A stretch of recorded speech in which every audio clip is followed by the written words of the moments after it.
Hi, my name is Josh Triffnoff, and this is my final presentation in a teaching on the New Testament survey course through Pathway.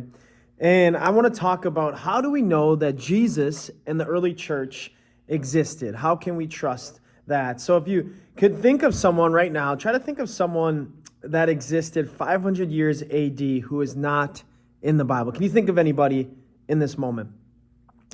Maybe you're thinking of Julius Caesar, Alexander the Great, or Socrates. Maybe those three have come to mind. Those are very famous ancient people that were, in a sense, stars or celebrities of their time. And how do we know that those people existed? We didn't have cameras. We didn't have phones. We weren't able to document in that sense. So how do we know that they existed? Well, historians, here's how they know if people existed. That they look at all the ancient artifacts and all the things and writings and paintings and statues, and they bring them all together and they try to make sense of it. Can we trust these things? Can we trust that this person was alive, lived, and was part of history? And so, again, looking at Julius Caesar, he actually has quite a bit of stuff. About four historians that wrote about him, but the historians didn't write about Julius Caesar when he existed. We don't have anything found from the time that he actually walked the earth. But about 203 to 300 years after his death are the writings that we have found. We also have some famous sculptures of Julius Caesar. We have coins and stuff that Caesar wrote. So there is quite a bit there for Julius Caesar. Then you look at Alexander the Great. Bunch of third-hand accounts where people have written and copied other historians that wrote about him, and these are things to be found about 300 to 400 years after Alexander the Great lived. So there's not too much on Alexander the Great. And then there is Socrates, where he actually doesn't have a lot of himself. He has no relics, no coins, and many of his writings are dated 400, 500, 600 years after his death. And so these are all three people that a lot of people today believe were ancient people that lived and walked this earth, that they were real.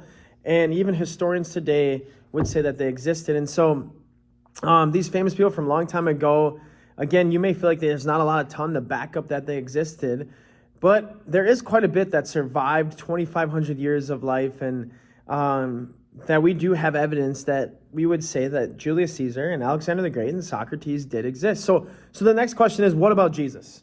How do we know things about Jesus Christ, a very polarizing public ancient figure that did miracles, claimed deity, started a whole Christian movement that was with 120 people and ended up being thousands of people within the church. And this movement was actually suppressed. This movement had a lot of weakness. It didn't have a lot of money backing it. Unlike Julius Caesar and Alexander the Great and Socrates, they did have money. They had power backing them up.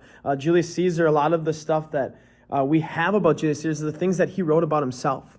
And so here we are. We have the Jesus movement. We have this Christian movement that started out very little and actually becomes predominant. One of the predominant religions in ancient Rome starts out very little, that was suppressed, persecuted, and becomes great. And here it is today, very famous faith, right?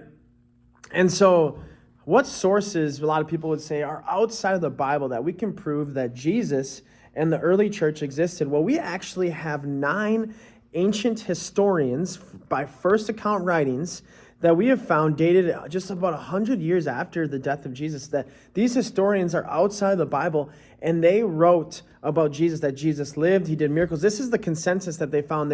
They all came together. There's about 9 of them.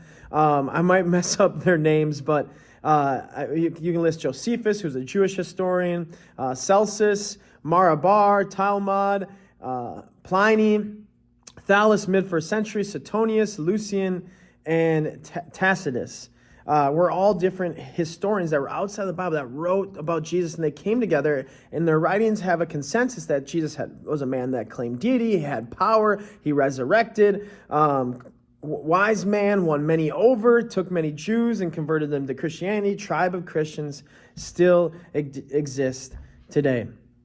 So I know a lot of people are like, wow, there is actually a lot of stuff that back up Jesus. There's 9 different people, and everything is dated a lot closer to Jesus' death.